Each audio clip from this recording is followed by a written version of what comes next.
मोठा निर्णय. Farmer ID असेल तरच शेतकऱ्यांना मिळणार खते. शेतकऱ्यांसाठी एक मोठा आणि महत्त्वाचा निर्णय घेण्यात आलाय. आता फार्मर आयडी असेल तरच शेतकऱ्यांना अनुदानित खते मिळणार आहेत. मंडळी, राज्य सरकारने खतांच्या वितरणात पारदर्शकता आणण्यासाठी हा मोठा निर्णय घेतलाय. खत कंपन्या आणि विक्रेत्यांकडून होणारा गैरप्रकार, काळा बाजार आणि लिंकिंग थांबवण्यासाठी ॲग्रीस्टॅक योजनेअंतर्गत फार्मर आयडी अनिवार्य करण्यात आला आहे.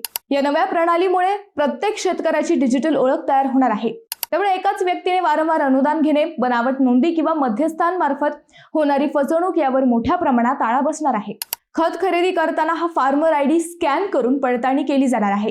त्यामुळे संपूर्ण प्रक्रिया डिजिटल होणार असून पारदर्शकता वाढणार आहे.